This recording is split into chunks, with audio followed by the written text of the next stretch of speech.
मौजूद सामीन voice of industry TV पारां सभिनी खे भलीकार। सामीन अॼु असां वॉइस ऑफ इंडस्ट्री टीवी पारां सिंध वारे नाले वारे आलम सहाफ़ी मौलवी अलादीन गज्जूअ जे किरदार ते, उनजी शख्सियत ते, उनजे कम ते ॻाल्हाईंदासीं। ही न रुॻो आलम हो, पर उन सां गॾु बरख सहाफ़ी थी गुज़रियो आहे। हिन सिंधी सहाफ़त में केतिरा ई लाड़ा पैदा कया। ही उसूल परस्त इंसान हो ऐं कॾहिं बि उसूलनि ते सौदेबाज़ी न कयाईं।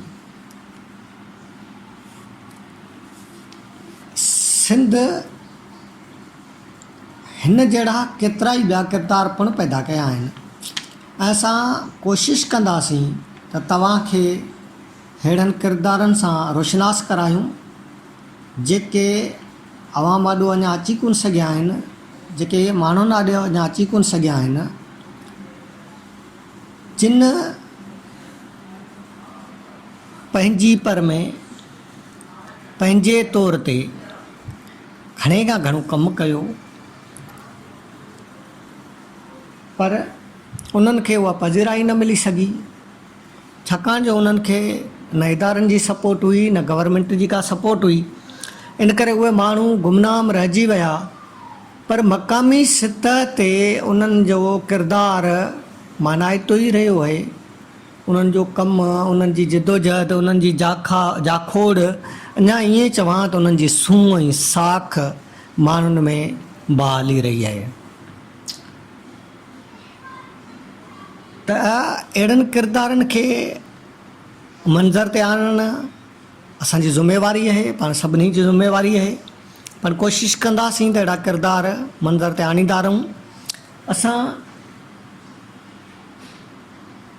हिन किरदार खे साम्हूं आणण जे लाइ असां सां सहकारी रहियो आहे असांजो दोस्त निहाल वाधवानी, जेको पाण नौजवान शाइर बि आहे। खेसि लिखण जो शौक़ु आहे, अदब जो शौक़ु आहे, समाजी कमनि जो बि शौक़ु आहे। ऐं हिन घणे खां घणो रुलंदो रहे थो, रुलाकियूं करे थो ऐं उन दौरान जी नज़र मां जेके बि मंज़र गुज़रनि था, जेके किरदार गुज़रनि था, त उन्हनि खे ई पंहिंजी न रुॻो कैमरा में क़ैद करे थो, पर उन्हनि खे पंहिंजे कलम सां बि महफ़ूज़ कंदो थो अचे। अॼोके असांजे हिन किरदार बाबति वधीक तफ़सील असांजे निहाल वाधवानी जी ज़ुबानी।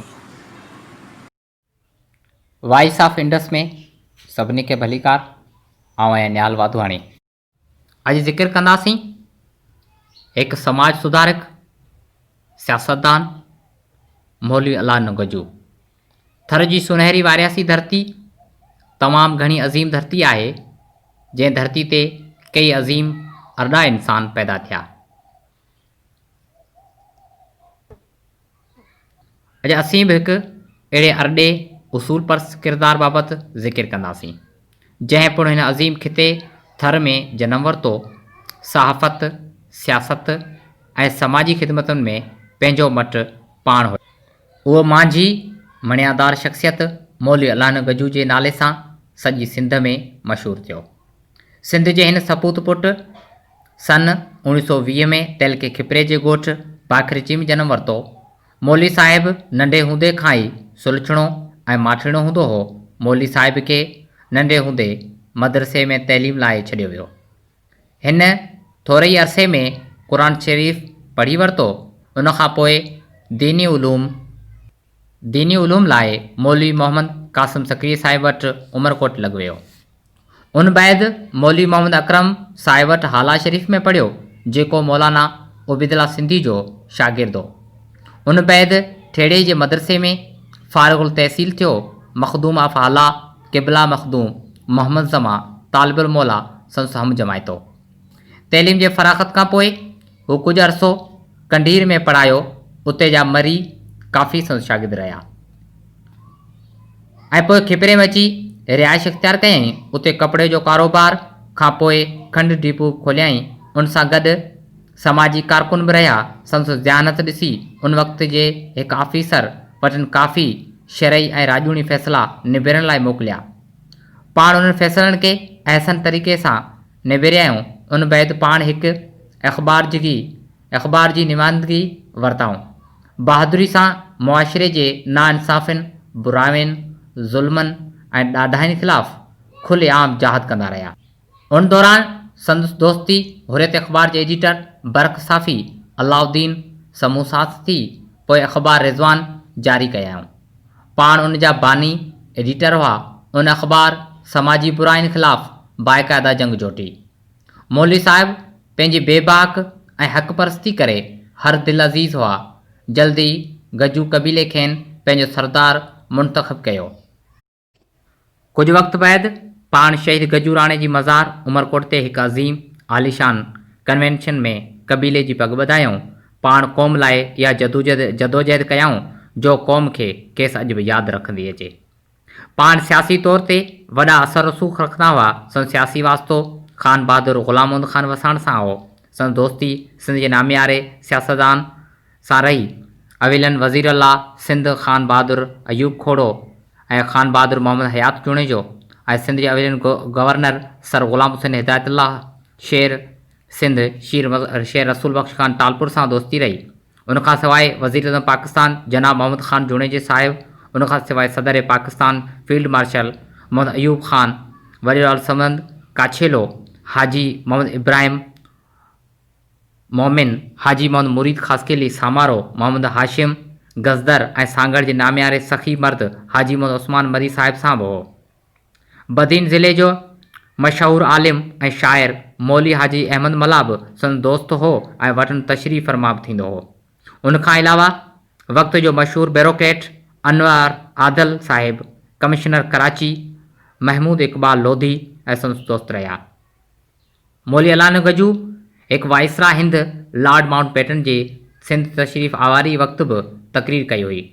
उन तक़रीर जी अनाउंसमेंट उन वक़्त जे कलेक्टर जनाब मोहम्मद हाशिम अहमद कई। संदसि तक़रीर त अहिड़ी जोशीली हुई जो लॉर्ड ॾाढो मुतासिर थियो। पाण हिकु प्रोग्राम में हिकु अमीर अहमद ख़ान नवाब ऑफ कालाबाग जी तक़रीर जे जवाब में तक़रीर कई हुई जेका ॾाढी मुतासिर कंदड़ हुई। मौलवी साहिब हिकु शोला बयान मुक़ररु हुआ।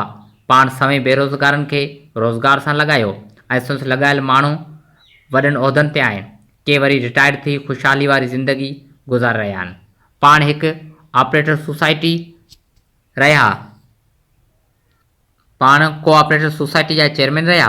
तहलके खिपरे काउंसिल जा मेंबर पिणु रहिया। पाण गौसिया जमाई सां वास्तो हो ऐं तरीक़ो सहरवर्दी हो।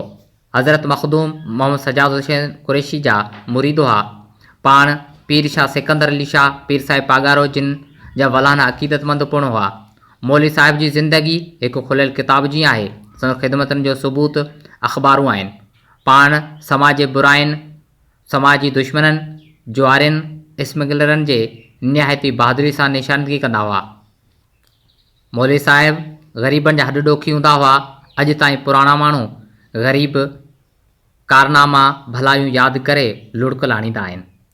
आख़िर हिन माझी मणियंदार शख़्स 1972 जो उहो मनहूस ॾींहुं बि आयो ऐं जॾहिं पाण कराची में हुआ त मथनि